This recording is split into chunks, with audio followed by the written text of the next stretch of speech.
Good afternoon. Welcome to those of you who've come to this session. I think it's going to be an interesting one. I'm Anna Fifield from the Washington Post, and with me today to talk about Korea-U.S. relations, we have, first of all, Professor Kim Sung-han, who is at Korea University and was previously Vice Foreign Minister here in the South Korean government. Next to him, Van Jackson from the Center for New American Security, who was previously, or had priorly been country director for Korea at the Pentagon. Did I get that right? Yep. Going further along, we have Dr. Yang Shiyu from the China Institute of International Studies, who had a distinguished career in China's foreign ministry and is an expert on the Korean Peninsula. And finally, at the end, we have Professor Sakata Yasuyo from Kanda University in Japan, another specialist on Korea. So certainly relations between Korea and the US are close, there is no doubt about that. And it's a multifaceted relationship between the KORUS FTA, the recent civilian nuclear deal, the strong defense alliance, but it's also facing a number of challenges at the moment, and not least when it comes to the changing nature of relationships in the region. So I'm delighted to have these four experts with four different perspectives coming here today, and I'll invite them to each make a short opening presentation. I will start with Professor Kim, first of all. Thank you, Anna. I'm very delighted to be here at the first afternoon session. Let me start with the brief overview of Korea-U.S. relations. During the Cold War, we had a so-called blood alliance, which means we are ready to shed blood when a war broke out. But after the end of the Cold War, we went through kind of a transition period. We didn't know how to transform the alliance to fit into 21st century international environment. So in the early years of the first decade of the 2000s, South Korea was more interested in soft balancing the United States rather than hard balancing North Korea. And right after 9/11, on the other hand, the United States showed kind of a unilateral tendency at the expense of traditional allies in Europe and Asia. After going through this kind of a transition period, we finally reached kind of a consensus, joint vision in 2009, and also agreed on a global partnership in 2013. Since then, denuclearization and unification have become kind of a shared objective of our U.S. alliance, and South Korea and the United States have been trying to rectify the human rights abuses in North Korea, particularly at the international venue like the United Nations. And our two countries have been showing excellent partnership in dealing with so-called non-traditional security threats at the regional and global levels, which means our two allies' relationship is in such a pretty good shape. Nevertheless, we have some challenges, starting with the North Korean continued threat, not just conventional, but also nuclear threat. The other one is the rise of China. The United States tends to see the rise of China through a more like a competitive prism than Korea does. And the other challenge is Korea-Japan relationship. United States tends to see ROK-U.S. alliance relationship from the trilateral perspective, meaning Korea, Japan, U.S. Security cooperation. So that means even if Seoul and Washington are having such a good relationship, Washington might express some concerns and skepticisms on our relationship when we meaning Seoul and Tokyo have some sour intentions. Finally, recommendations. ROK and United States need to establish kind of a 1.5 track 1.5 kind of a strategic dialogue or national security panel that consists of track 1 and track 2 people. The reason why I'm recommending this idea is that, track 1 people, in my experience, tend to avoid some uncomfortable issues when their relationship is being set to be in a pretty good shape. So that's why track 2 people need to help them out by raising some uncomfortable issues on behalf of track 1 people. So in that sense, I think a 1.5 track kind of a dialogue between Seoul and Washington would be necessary for frank discussion and heated kind of a consultations.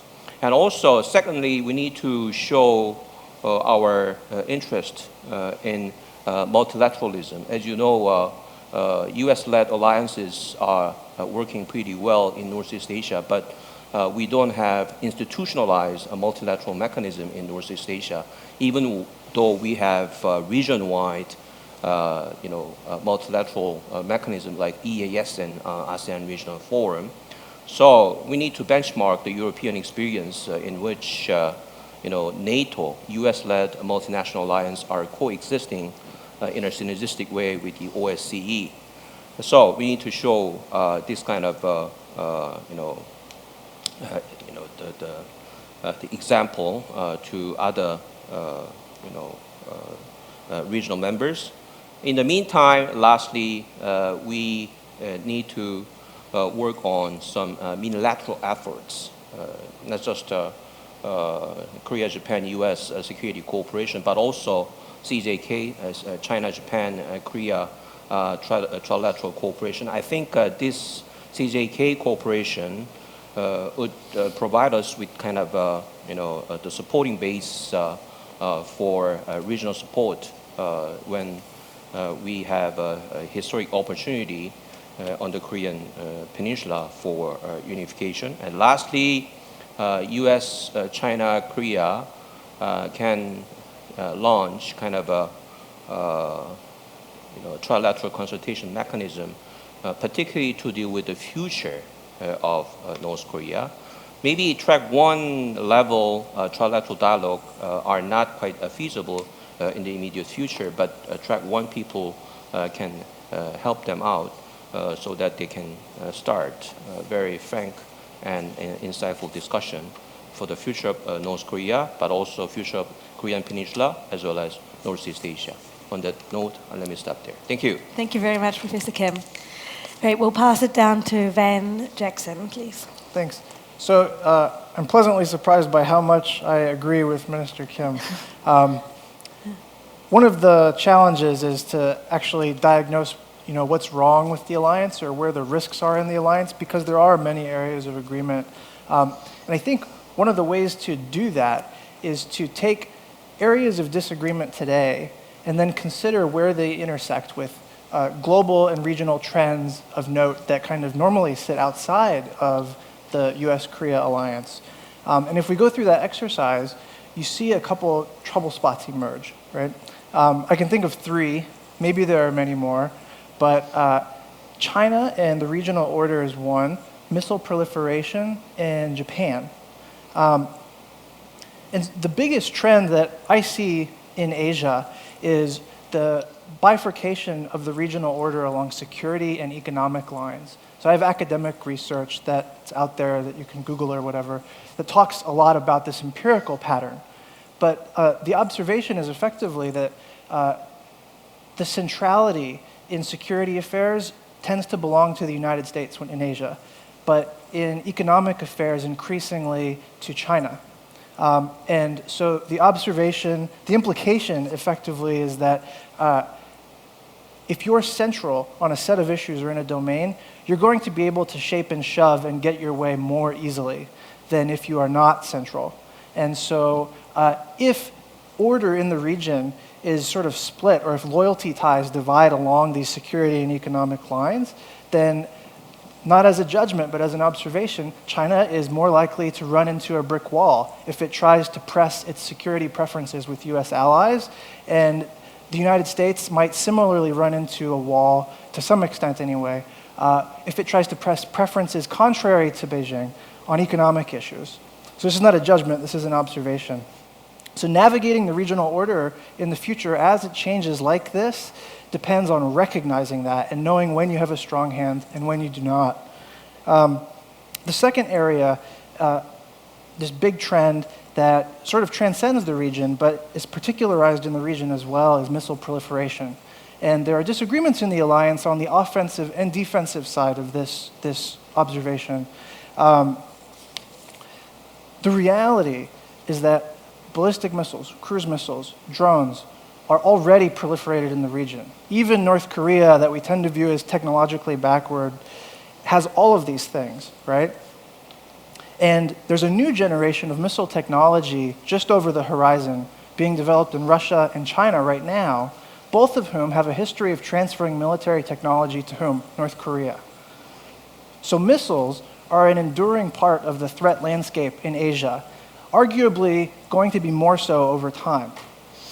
The implication is that if this is true, then the US is going to run into a much harder time trying to constrain South Korean demand for offensive missiles over time, because South Korea may feel a need to keep up with regional developments, because in part it could transfer to North Korea at any time. But also there's just a question of regional trends and keeping up with where things are. But the opposite is also true, right? So as missile technology proliferates, and as the range and accuracy of missiles improves over time, barriers to access lower for this technology, the importance of missile defense is only going to increase. So maybe, yes, the US should take a more relaxed view on South Korean offensive missile development, but South Korea would also do well to get on the right side of the missile proliferation trend now, before it's too late, right? And then the third major trend of note, Japan, the defense guidelines that just came out illustrate this well. Japan is increasingly pivoting away from pacifism. It doesn't mean it's on a warpath, but it's just pivoting away from pacifism. This is a reality. Japan sees its security environment as one that demands military modernization, increased defense spending, and for its military to be out and about in the region in a way that we've not seen before. And I think this transcends Abe. I think this is a new normal. And so obviously the US and South Korea have not always seen eye to eye about Japan. But the question for Korea is what it's going to do, whether it's going to stay on the sidelines as Japan effectively builds dense security ties throughout the Indo-Pacific region, pretty much except for South Korea, right? So it's building this large flurry of defense activity with basically every player in Asia, except South Korea.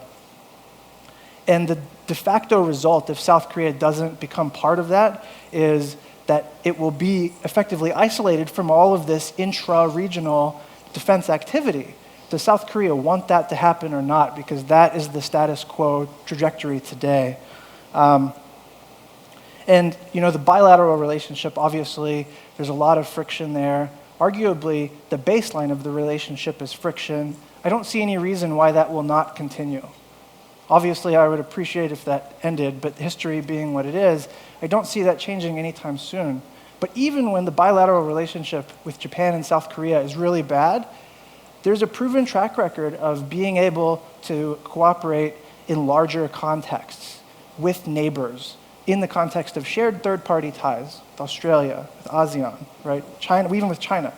And so I'm hoping that even if the bilateral friction trend continues, that we can still find opportunities to develop habits of cooperation in these larger contexts with neighbors. So those are my big trends. I'll leave it there. Great. Thank you, Van. Handing over to you, Dr. Young. Yep. I'd like to present my observation from different angle as a third party to make remarks on the best shape of U.S. ROK relationship. I agree with the majority views say ROK-USA relations are in the best shape in decades. But also I want to add one more point, say, meanwhile, the bilateral alliance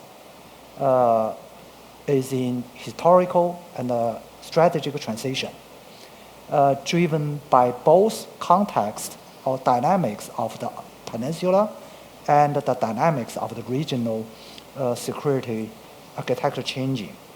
On the peninsula, both the North and the South has been competing for reconstructing security structures at their own advantages, respectively.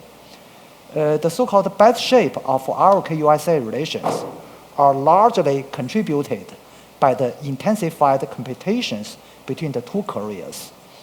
And unfortunately, the closer ties between ROK and the USA are largely driven by continuous worsened inter-Korean relations. Beyond the peninsula, say in the region, in Northeast Asia region, and as well as Asia Pacific in general, the respective future roles of rising Korea and the ROK-U.S.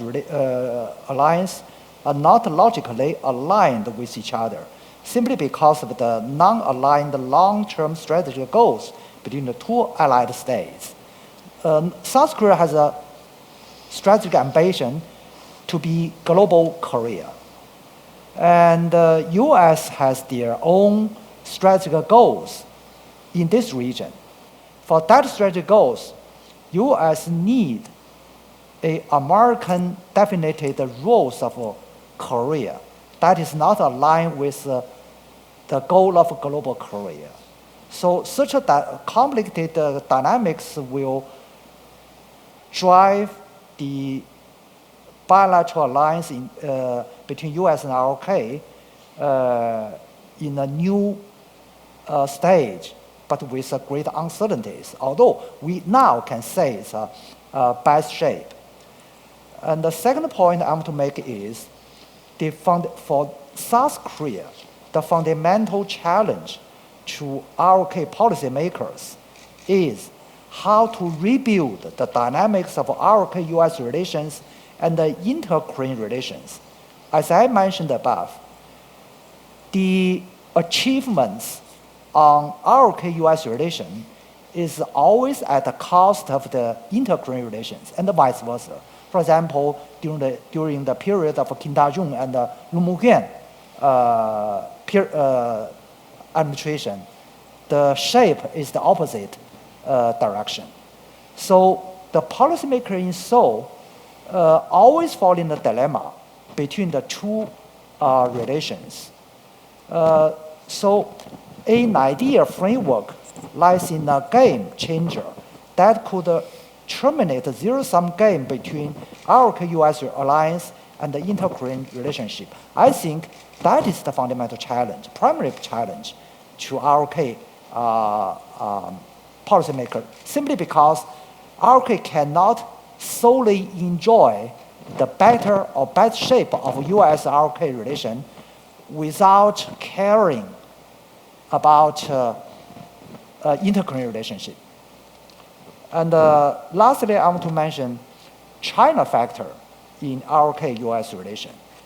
ROK-U.S. relation could project either positive, China factor in ROK-U.S. relation could project either positive or negative variables, partly decided by interactions between China and the U.S., partly by roles and the functions of ROK-U.S. military alliance. For China-U.S. relation, the new type of relationship between established power and the rising power will certainly project positive roles in the ROK-U.S. relation. For example, if U.S. and China relation is in good shape, South Korea will be relaxed, and vice versa. And for ROK-U.S. relation, the key element to China is the future roles and the functions of the bilateral arrangement, bilateral military alliances. Simply saying, if the coverage of the military cooperation between the two countries remains staying within the context of a Korean Peninsula, there will be no problem at all to China-ROK relation, either China-U.S. relation. By the same token, if ROK-U.S. military cooperation arrangements go beyond the peninsula, just like a U.S.-Japan relation, military cooperation say, not only cover Japanese territories, but also cover the region. And then copy this model to U.S. ROK type, say, not only cover Korean Peninsula, but also cover the region.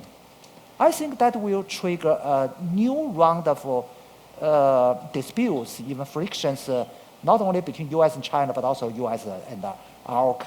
China's position is, because of the historical reasons, because of the existing situation, ROK-U.S. Military cooperation, China has no objection to the ROK-U.S. military cooperation. However, just because of the security challenges on the peninsula, if the coverage beyond the peninsula, that will cause China's great concerns. So that variables, I think, have improved uncertainties for the future development of ROK-U.S. relation. Thank you. Okay. Thank you very much, Dr. Yang. And now for the view from Japan, we have Professor Sakata. Okay. My name is Yasuyo Sakata. I'm from Tokyo, and I'm honored to be on this panelist. And I've also have a long relationship with interviews and research with Dr. Kim Seung-han, and so I'm really honored to be here, and all the other experts that I have been able to work with. I'm not on the Korea-Japan panel. I'm here because I'm working on security issues, and I've done studies with the defense ministry and so forth in Japan. So I would like to kind of give my point of view. And my role, I guess, is to talk about the Japan factor in U.S.-ROK alliance and also the U.S.-ROK Japan trilateral cooperation and so forth. And I did make some talking points, but I'll just pick up about maybe 2 or 3 within the time limit that I have. Number one is the role of alliances, the trilateral alliance cooperation. The basic question is, yes, it's there, it exists, but I would like to dare ask the question of, do we share enough strategic direction? So as been noted, the whole theme of the plenum is the U.S. back. And if the U.S. is able to sustain its power, the power of alliances, especially in Northeast Asia, is important. So keeping the U.S.-ROK and U.S.-Japan alliances robust is important. That is important. And that is just not important for the United States, but also for Korea and Japan. But as a Foreign Minister Yoon at a dinner mentioned yesterday, that both alliances are robust and they can go hand in hand. That's what he said. But as you know, Japan and Korea has made the strategic choice to strengthen the alliance with the United States in the coming decades. But when it comes to U.S.-Japan, ROK trilateral cooperation, and furthermore the ROK-Japan cooperation, the picture is different. When it comes to cooperation with Japan, dealing with the Japan factor, unfortunately, it becomes a hot potato in South Korea, and it's a headache for me, for the policymakers, and for the experts. It's a headache for me. It's mori apuda, okay, but also my heart aches, maumi apuda. Anyway, so it's a problem, okay. So I dare ask the question because I want to have a good discussion about where is Japan situated in South Korea's strategic mindset at this point. You have a strategic you have a strategic alliance with the United States. You have a strategic partnership, trying to develop a strategic partnership with China. So in Japan's case, it's Korea-Japan case, it's a strategic virtual alliance, or is it a strategic partnership, both? How can we conceptualize this? The Asan polls, this is very, very helpful. It seems like the public does support Japan as a strategic partner. It has come out in the polls. And so this negates the simplistic views in Japan that South Korea is in the China orbit, and I'm sure China knows that South Korea is very independent and so forth. So, but when you read the South Korean national security strategies and so forth, it was clear in the Kim Dae-jung years, we will develop the Korea-Japan and as a corollary trilateral. And in the Lee Myung-bak years, when you read the national security strategy, it's written there. But unfortunately, right now, I'm looking for national documents to see where the Park Geun-hye's strategy is on Korea-Japan security cooperation and defense cooperation. So, where is Japan in South Korea's strategic mindset? I would like to know. The second issue is what's been mentioned by Mr. Van Jackson as well. Japan's security strategy, policy, collective self-defense. Is Japan still a pacifist or not? That's an issue that also I'd like to raise. And this is a very crucial issue because when we are trying to promote defense security cooperation, perhaps in a virtual alliance way, we need to have trust and confidence in each other. And yes, Japan is going through a historic change with the collective self-defense and other related matters. So the U.S. welcomes it, saying it's not enough, but welcomes it. But our neighbors, Korea and China as well, is showing, of course, anxiety. So how should we, understand this? And of course, there's many opinions in Japan as well, and my opinion is my opinion. But is Japan becoming a warmongering military state? I don't think so. Is Japan's pacifism or pyeonha주의? It's very hard to actually translate this. Peaceism? It's not quite pacifism, but is it changing? And I would say no, the fundamentals have not changed. The Japanese people are learning to change, and Japan still adheres to and is limited by the so-called peace constitutions. But it is no longer 1947. The world has changed, and so must Japan. And some criticize Japan as being isolationist in a way instead of a militarist. So, we're going through our changes. So in this regard, what Mr. Philip Stevens said of the Financial Times yesterday said at a panel comes to mind. He said that within the context of Europe, that Germany was the most pacifist country due to its wartime experience, but slowly taking on more responsibility in security. And Japan has finally decided to take on a step toward that role as Germany is trying to do. And that is what the collective self-defense is all about, participating in more alliance activities or alliance-like partners.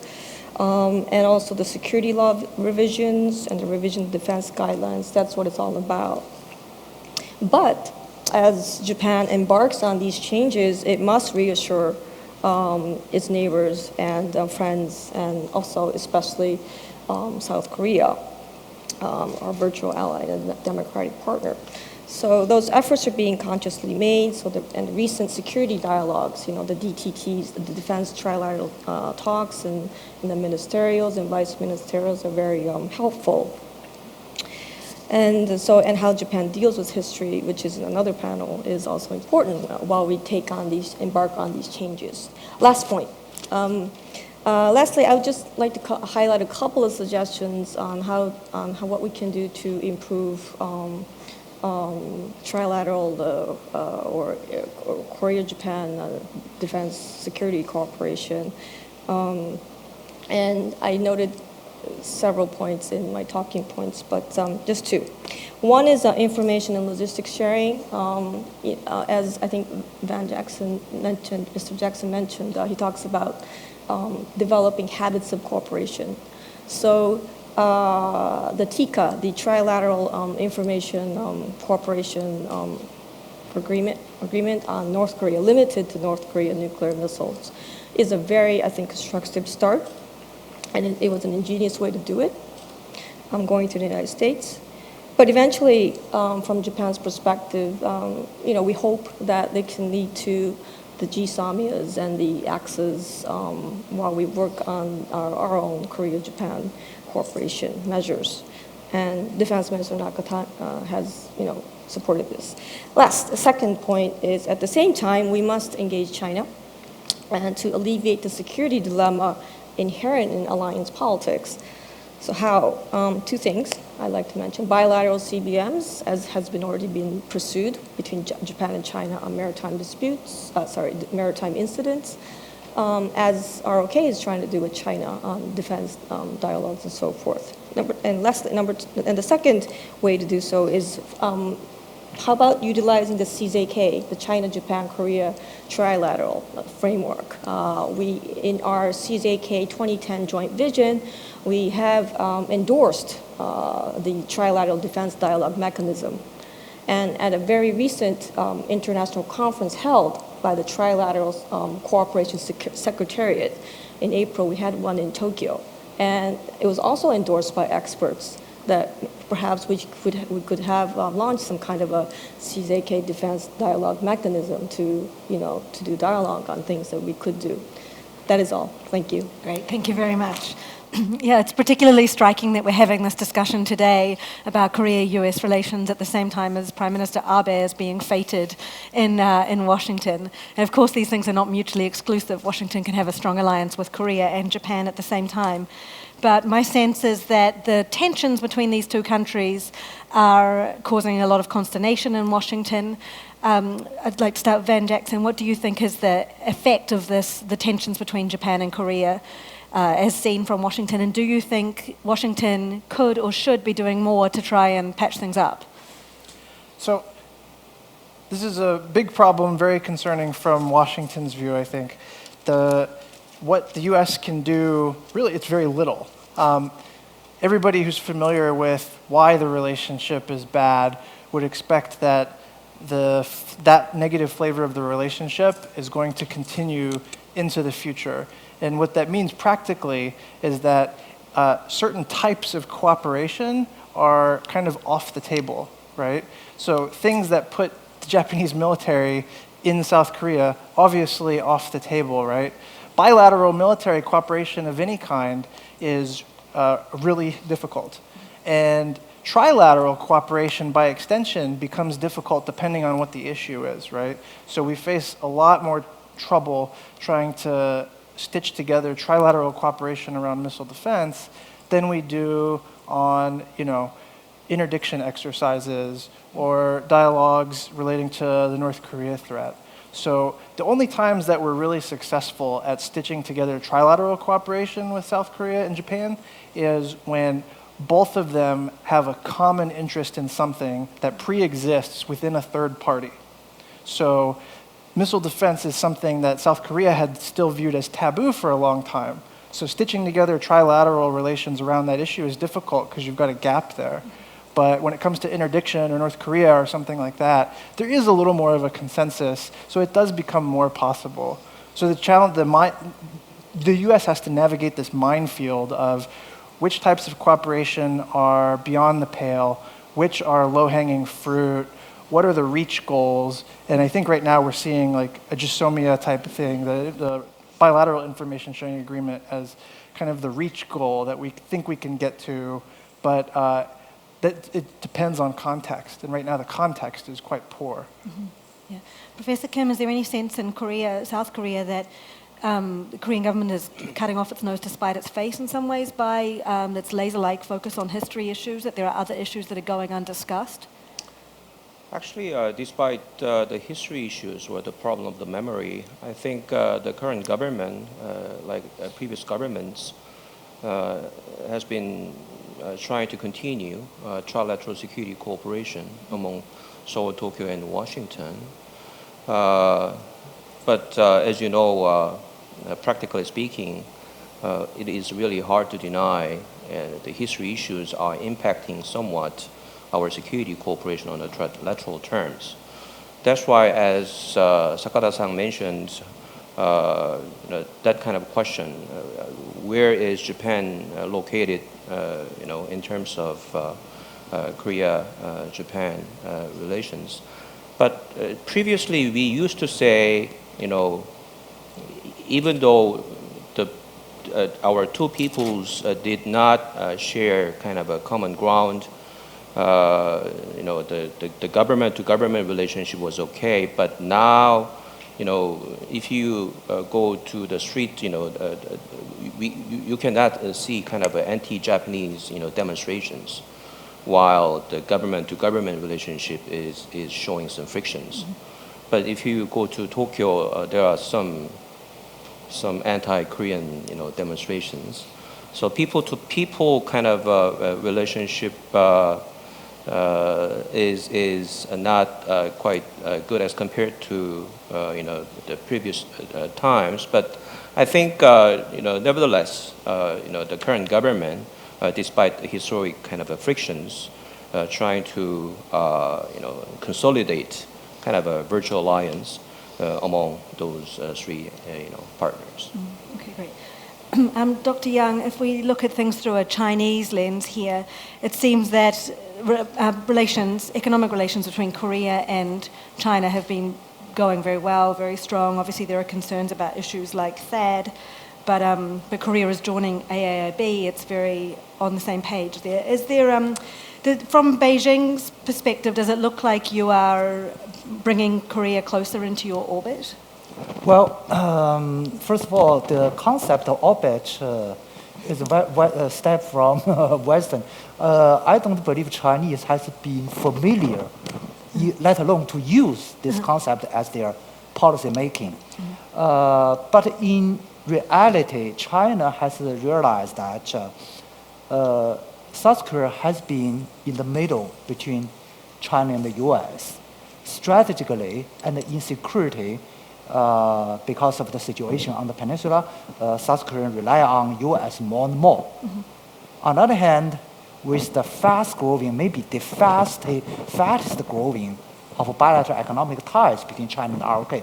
For example, during the past, we started the normal trade in 1992. During the past little more than 20 years, the volume of the bilateral trade has grown up by much more than 50 times. That is maybe the fastest. With the fastest growing ties economically between China and South Korea, so unlike security reliances on U.S., economically, South Korea relies on the bilateral economic relations more and more.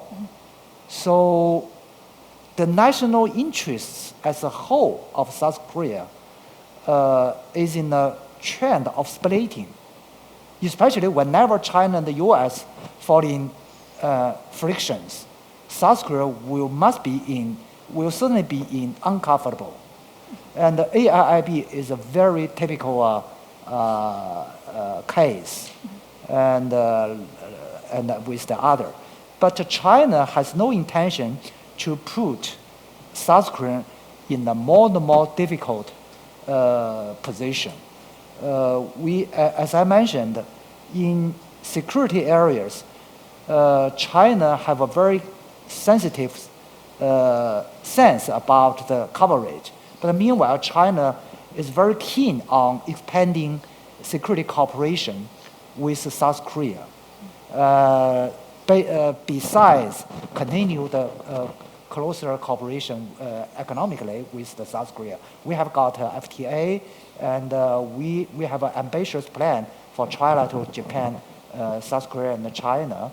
And we want to build up the economic community, East Asia economic community, but has no sense about the orbit. So in short, we hate to see South Korea try to make a balance between U.S. and China. That's not the benefits for both China and the United States. Okay, thank you. Short intervention. Mr. Yang Xiuwei pointed out, the coverage or scope of ROK-U.S. alliance. When we talk about Korea-Japan-U.S. trilateral security cooperation, in my understanding, the Korean government's kind of implicit position is that this trilateral security cooperation is mainly focused upon North Korean threat, which means this security cooperation is not supposed to go beyond the Korean Peninsula.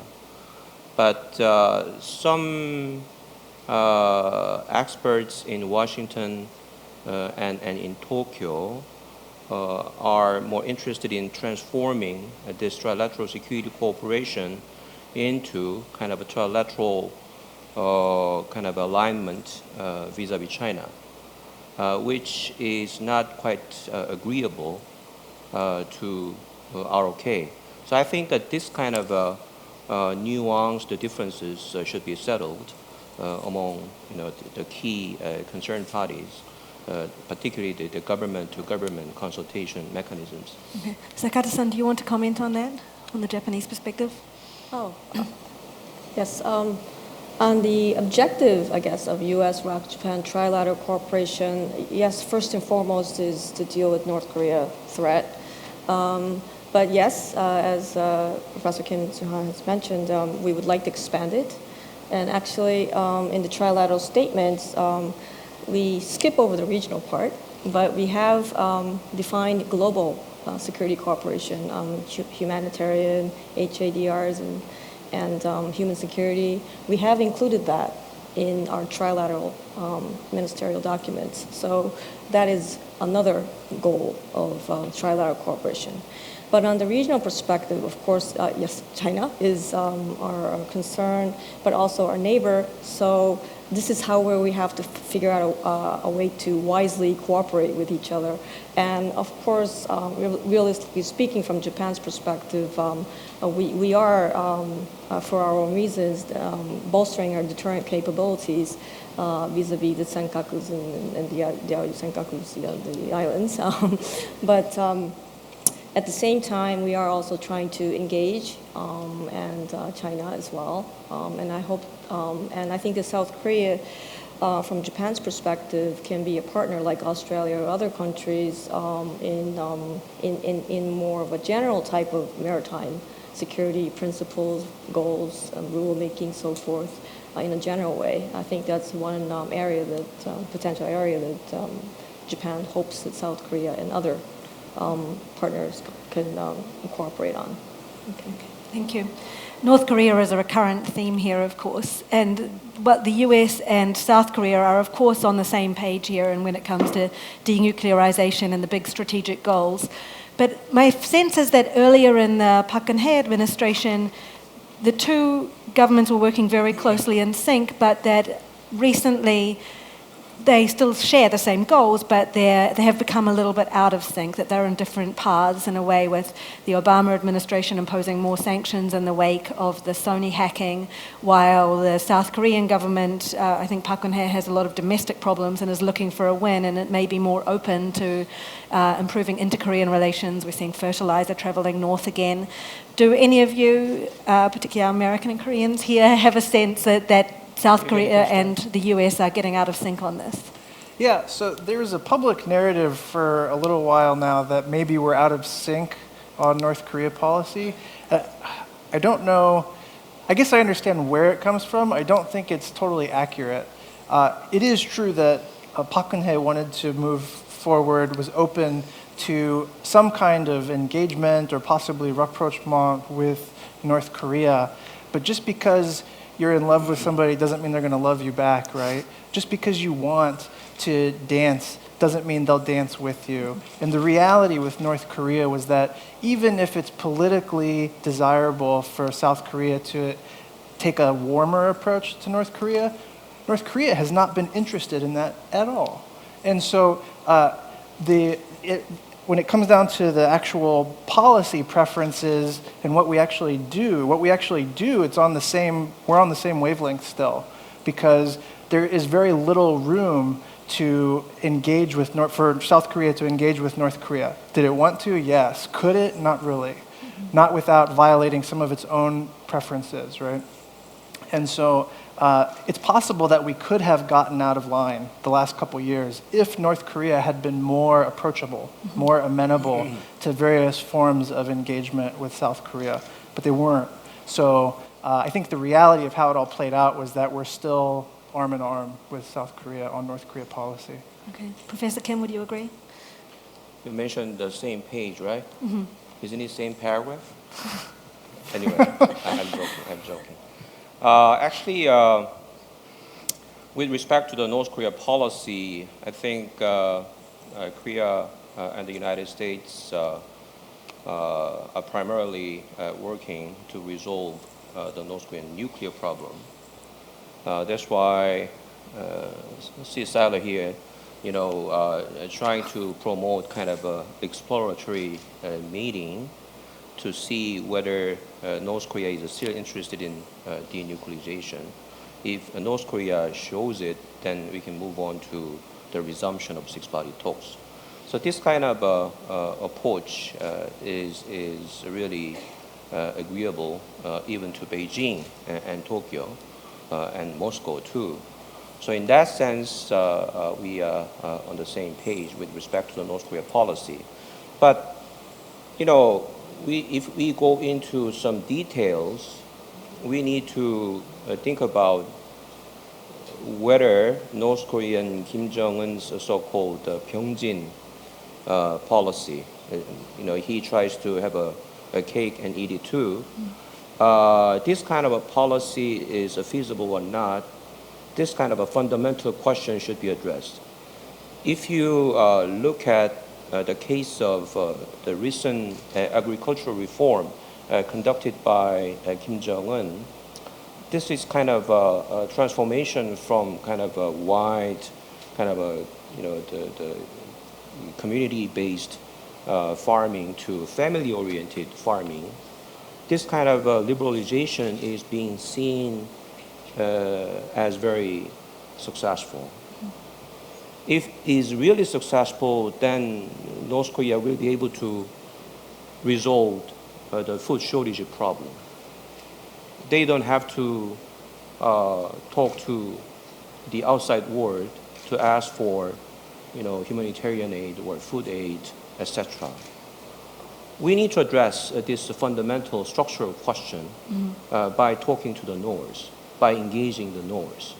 At the same time, about sanctions, I think, frankly speaking, UN Security Council sanctions are sanctions of non-proliferation, not for denuclearization, meaning they have some limited success, moderate success. But if you go deeper, the so-called broker pseudo-Chinese, pseudo-North Korean companies in northeastern part of China, they are working on behalf of the North Korean government. They are importing and exporting goods that are seriously prohibited by UN Security Council resolutions. So we need to address this kind of loopholes, right? So that's why my point is we need to pursue dialogue and pressure at the same time, not trying to choose one of them. So in that sense, I think our two governments are in the process of a very keen kind of consultation. Okay. Dr. Yang, what do you think of the prospects for a return to six-party talks? What's China trying to do in this respect? Well, I'm really concerned about the fate of six-party talks. I experienced the collapse of four-party talks in Geneva. And I'm afraid that the six-party talks will probably repeat because of North Korea's resistance. But also, I think partly, maybe smaller partly, because of U.S.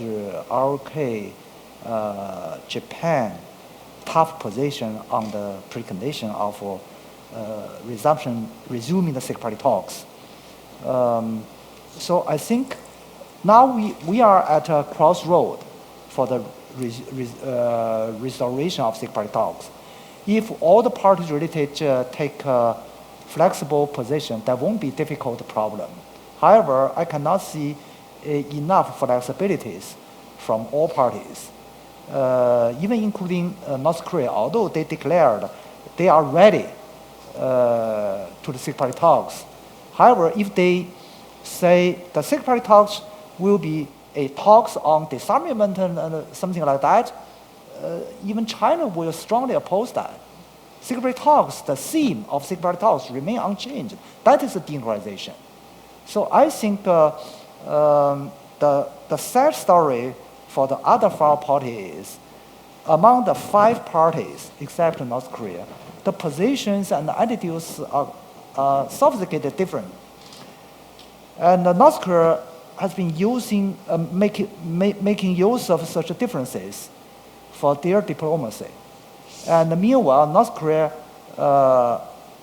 has a very, also very tough position. So that is the picture of the resumption of six-party talks. So personally, I don't think six-party talks can be resumed in short term because of the varied positions from the six capitals. However, the fortunate and the good news is, up to now, all parties, including North Korea, remain insisting on all rules and principles of the 1919 joint statement. I think that is the common ground, also the hope for the future talks, no matter through six-party talks or the other format of the bilateral, trilateral talks. Thank Can you. I just add, the six-party talks are dead. They were dead when North Korea declared them dead. And if there was any hope that six-party talks or any other form of engagement would actually lead to the denuclearization of North Korea, I'm confident that the US and South Korea would do it in a heartbeat. This problem of the nuclear issue specifically, there are other issues where we're culpable or whatever. On the nuclear issue, North Korea is the beginning and end of the problem. Will they, under any conditions, denuclearize? It's really hard to make an argument for that because them as a nuclear state is in their constitution. That's done for a reason, because it's hard to change something in your constitution. And so I don't see North Korea being willing to eliminate its own nuclear stockpile. And as long as that's the case, six-party talks will not be a solution, neither will four-party talks. Right. In terms of our constitution, I don't pay too much attention to North Korean constitution because they have been quite flexible and pragmatic. For example, everyone knows for the long time, North Korea always say American imperialist troops must withdraw from the peninsula, and they put it in the constitution. However, in 1992, after the collapse of the Soviet Union, after the end of the Cold War, they quietly removed the whole paragraph in the constitution regarding the withdrawal of American troops from the peninsula. Now, none of that in the constitution. So by this token, I can imagine maybe some time later, the similar things will happen on the nuclearization on their constitution. You have a much more generous imagination than me, I think. Sakata-san, did you want to add something? I just wanted to add on the six-party talks. I guess the six-party talks, the core goal is to denuclearize North Korea. And in that sense, yes, it's not working right now.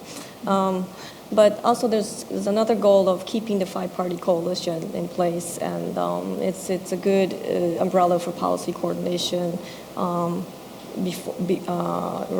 now and for beyond unification and so forth. So, we call it the six-party talks, but sometimes it's five-party. It's a Northeast Asia process. So the framework needs to be intact, especially from Japan's perspective as well. I'd like to open it up for questions. Is there anyone in the audience who would like to ask a question to our panelists? Look who we have here, Mr. Sid Seiler, on six-party talks maybe. No, absolutely. I'm faithful to the topic of the discussion, and I think six-party talks, if anything, is a useful topic of discussion only because it reinforces the importance of the U.S.-ROK alliance, and it points to, I think, the strength of the alliance in terms of the way our two countries have been, our three countries indeed with Japan, and with our other partners in Moscow and Beijing as well, have continued within that framework to work together to make sure that denuclearization of the Korean Peninsula is not a forgotten goal, but is actually the paramount goal to the true peace and stability that we all want to see on the peninsula. I think, in terms of the strength of the alliance, and I have next to me the former defense attaché of the Republic of Korea to the United States, General Lee So-young, who we worked very closely on a range of alliance issues, particularly during the 60th anniversary celebration of the alliance. And at a time when the North Korea issue was maybe putting some stress and bringing into question whether the alliance was capable of dealing with the threat. But one of the accomplishments I think that both of our countries have made was to build upon our shared values and shared interests, which is the heart of the alliance, not the North Korea threat. Two countries with shared interests, shared values that are indeed cooperating globally under the rubric of Global Korea, a partnership, U.S. and the ROK, in a range of areas such as nuclear security, counter-piracy, climate change, humanitarian rescue operations, humanitarian operations abroad. The partnership is so much more, and it reflects, I think, the fact of the growing maturity and the strength of our two parties is equal coming to the table together. So I think that the alliance is very healthy and very strong going forward. But I was very interested in a point that Mr. Yang Ji-yu raised, which I would have to disagree with, which is when the U.S.-ROK alliance is good, inter-Korea relations suffer. When inter-Korea relations are good, U.S.-ROK alliance suffers. The Sunshine Era was very unique, and it was all pre-nuclear test, essentially, when there was at least some deniability as to the importance of the nuclear issue in the pursuit of inter-Korean rapprochement. The degree to which you could lay aside the issue is much easier to go down that path in the pre-2006 time period. And I would argue that a return to that type of inter-Korean interaction that would lay aside the nuclear issue and potentially in the process put at risk U.S.-ROK relations. I would ask any of the panelists, could we ever really return to that type of period where a different government would come in and would decide the nuclear issue was too difficult and that the Republic of Korea should just pursue some type of rapprochement with a non-denuclearizing North Korea? Anyone want to take that up? Well, I hope that would not happen, but I'll offer it to Minister Kim. I think, first of all, the relationship between inter-Korean relations on the one hand and our ROK-U.S. alliance relationship on the other. I think that this is not kind of a zero-sum relationship. As long as inter-Korean dialogue or the South Korean engagement vis-a-vis North Korea does not evade the North Korean nuclear issue. As you can remember, Cesar, even when we had such a good relationship, North Korea was always tempted to approach the United States to drive a wedge between Seoul and Washington, right? So, in responding to Yang Ji-yu's statement, I think the closer Seoul-Washington ties have been mainly driven by North Korea, not because of inter-Korean kind of frozen relationship. So I think we need to be clear on the fundamental cause of our situations. Anyone? Ben? Oh, yeah. Dr. Yang? 2 points. Firstly, in my observation, it is the fact that during the past few years, the strengthened ROK military alliance were driven by series of North Korean military provocations. I think that is the reality. And secondly, I believe at least China will never give up the goal of the denuclearization, no matter how difficult. And also, I think U.S. ROK will be at the same position. The problem now is not whether or not any of the five, among the six-party talks, now the situation like this. North Korea has been trying to Indianize the nuclear issue of North Korea. Say, make a North Korean nuclear issue into Indian style. That's their purpose. Say, sooner or later they will put their nuclear status quo in a tolerable situation by all players. That is their goals. But I don't believe any of the other five capitals will go that way. Say, sometime later, we could tolerate North Korea as the status quo nuclear state. No change. The problem lies in the different approaches on how to deal with, how to achieve the denuclearization. Even between Seoul and Washington, they are the closest position on this issue. Also have some different approaches, and let alone between China and Washington. And by the way, in my observation, for Japan, they have two issues on DPRK. One is abduction issue. The other is abduction plus the normalization. The other is the nuclear issue, say denuclearization. And unlike Washington and Seoul, Tokyo put abduction issue plus the normalization at the top priority rather than put a nuclear issue at the top priority. So such a sophisticated differences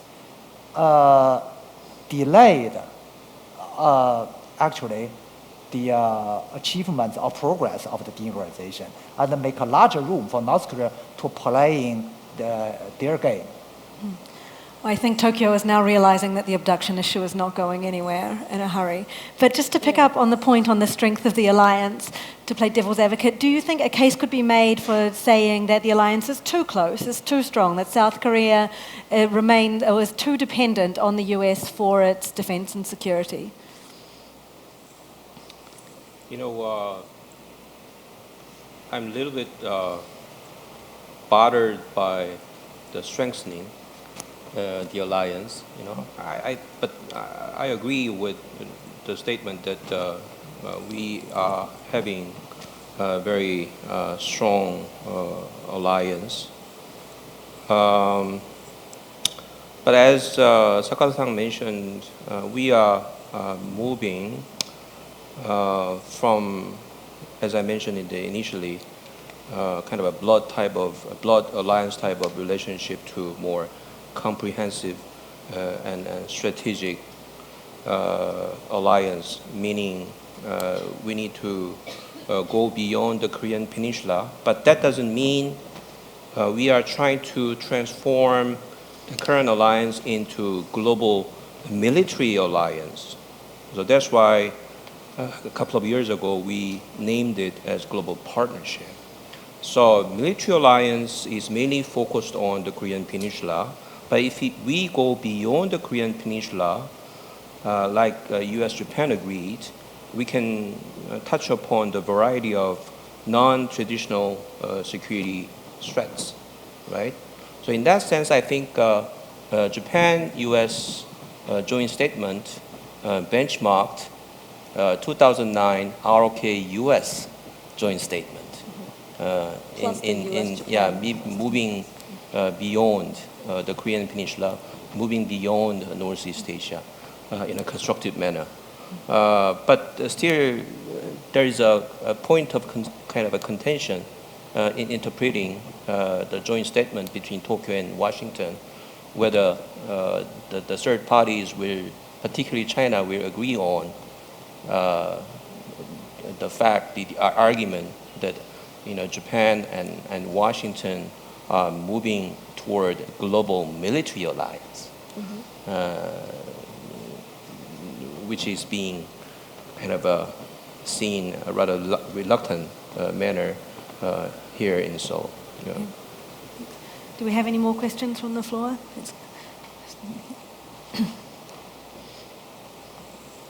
Xu Weili from China, National Defense University. I have two questions to ask Van. And I'm interested, just now you said the six-party talk is dead. So I would ask, if that's true, then what's the way out? Do you think there'll be, say, second Korean War, or you put hope on the collapse of DPRK? If suppose the second choice, and what would be the cost to the two Korea's people and to the neighboring countries? Do you think we could afford that disaster? I think that must be a economic and political disaster. That's my first question. Second question about SAR system, THAAD. And as I know, the U.S. is trying to deploy that system to ROK and say for the defense of prevent the DPRK's missile threat. But my question is, do you think THAAD, in terms of its capability, could be effectively to interject that North's ballistic missiles, or it just, let me say frankly, in Beijing, many of my colleagues concerned that that deployment is not against North Korea, but against China. So how could you release them, say, don't worry, that's not, and it worked. One of the arguments they said is that system is not workable to the North Koreans missile. Thank you. Thank you for two very heavy, interesting, sensitive questions. So on the first question, so obviously I believe quite emotionally apparently that the six-party talks is dead. But that doesn't mean I don't support engagement. It's a declaration that that engagement, or even a similar form of engagement, is not a substitute for some kind of strategy for dealing with North Korea and its nuclear program. My perception, this is just my perception of the Chinese perspective, is like you have to get back to talks because talks promote stability. Stability equals status quo. Status quo is not a great situation. And so that is sort of playing the short-term ball game, and it's at the expense of the long-term ball game. So engage. If North Korea will hold six-party talks, fine. Or five-party or four-party or whatever format, that's fine. But that is not the solution to denuclearization, because if you sit back soberly, analytically, and think, if you were in North Korea's position, under what circumstances would you get rid of your own nuclear program? It's really hard to come up with conditions where you would do that. It's just dissonant with the reality of Northeast Asia and the U.S. role in the region. So six-party talks, it's just not the solution. It doesn't mean don't try it, right? And then on THAAD, I'm surprised. This is the first time I've heard it come up, really. So THAAD is all about North Korea. If China presses South Korea not to allow a deployment of THAAD, China will be disappointed at the end, I think. Like, you don't tell South Koreans what to do. That's one thing that I've learned over time. And So it's just bad strategy to try and pressure South Korea. But also, it goes back to my comments about the centrality of the US versus China in different spheres of political life. On security issues, the foremost concern for many middle powers in Asia is the US, you know? And so if China needs to know when it has a strong hand and when it does not. And on THAAD, I think we'll see how this plays out over time, but my prediction is that China is pushing against a brick wall. It's not smart strategy to push on THAAD, I think. And as far as THAAD being a security threat to China, China will think what it will think, right? I'm not going to be able to convince China otherwise. But I would just say the arguments I've heard is that it's the radar associated with THAAD. It can see into China, it can see into our bedrooms. That's so intrusive. But the radar can't see into a bedroom like a surveillance camera. It can see missiles coming at it. It can see the emitter on a missile. So if China is going to fire missiles at South Korea, then yeah, it will see it. But if China does anything else, the radar will not see it. So it's hard for me to understand why that would be a threat. I'll be totally honest. I think this is a symbolic issue, not a military operational issue. And I think that's why China expresses concern, because it's probing. I'll put that on the table. Okay, but we've got 5 minutes left, and I can see 2 questions here, so let's try and get through both of them, please. Over here.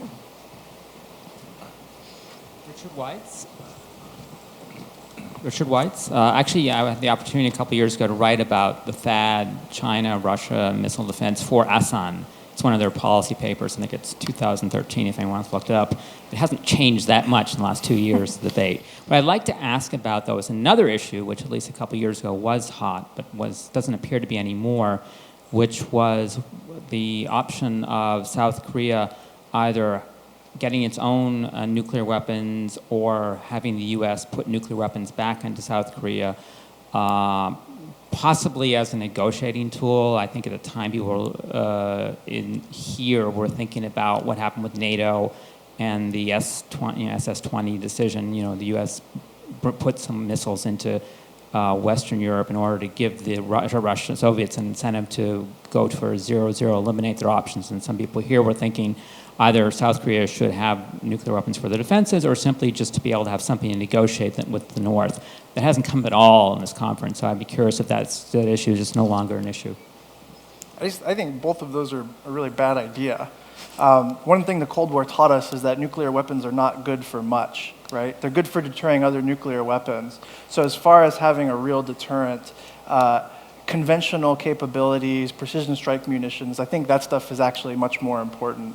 And nuclear weapons have a political cloud hanging over them that creates sort of second and third order problems that are hard to control. I don't know if other people have different opinions. As long as Korea aspires to reunify the whole Korean peninsula, at some point in the future, Korea is unlikely to take those two options because,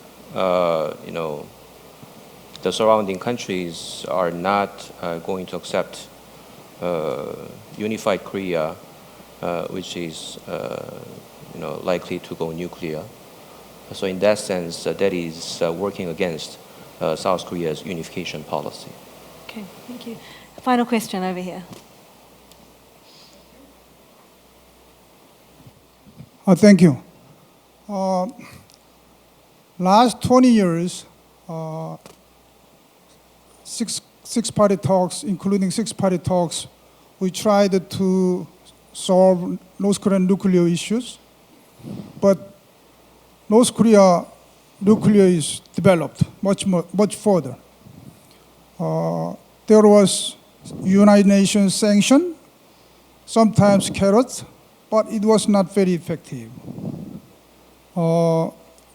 If there is Chinese support, food or fuel, North Korea will believe, okay, United Nations sanction will not be very effective. So I'd like to ask, what is the Chinese policy for North Korea about fuel or rice food support. That's the first question. In terms of third issues, if North Korea nuclear threat and missile threat is not exist in this peninsula, we don't need THAAD or other missile defense weapons. But essence of third issue is North Korea nuclear and missile threat. I'd like to ask Chinese delegation, what is good way to stop North Korean nuclear test and missile test? Thank you. Dr. Yang? 2 points, yeah. Yeah. Firstly, regarding the food and the fuel assistances to North Korea, all the decision on the assistance is based on the humanitarian consideration, plus the cautious possible effects to spill over. For example, fuels. Major provision by China are heavy fuel oil. That can address both humanitarian consideration and concerns about the other uses. And by the same token, the food aid to North Korea is quite fluctuated. Say, whenever they were in difficult situation, there will be an increase of the food aid and vice versa. For example, last year, and also because of their recent economic reform in the agriculture, their food provision situation has been improved. So I believe the food aid will be decreased. And some people argued if without China's assistances, denuclearization would be easier or will force North Korea to give up a nuclear weapon. By China's observation, we don't buy it. Let's suppose even China stop all food aid. I don't believe they can be forced to give up a nuclear weapon. To the contrary, the sharp reduction of food aid will make a huge damage for the ordinary North Korean people rather than their military forces. For example, basically every year North Korea can produce at least 4 million to 5 million tons of food. That is far from enough to provide all the military uses. And China's food aid to North Korea can play a marginal role that could cover the ordinary people's food need, especially the people in the remote mountain areas. So that means if China reduces the food aid, no matter the situation is good or bad, the ordinary people rather than the people in the regime will be affected. So that is why no matter the nuclear issue is in progress or is in deadlock, China's food aid is constant. Say, separate the food aid from the nuclear issue. That is a basic Chinese policy or position. Regarding to the SAD, the simple... Can I interrupt? Sorry, we are over time now, and I know there's another session happening, so maybe I can leave you to talk about that over coffee after this session. So we'll wrap it up now. Thank you very much, everyone, for attending, and thank you to the panelists for a lively discussion.